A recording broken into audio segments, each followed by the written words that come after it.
श्री साईनाथ गुरु चरण कमल लावा आधी व्याधी भवतापवारुनी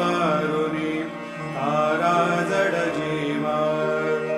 गेली तुम्हा सोडून या भव तमरजनी विलया परिही अज्ञानासे तुमची भुलवियोग माया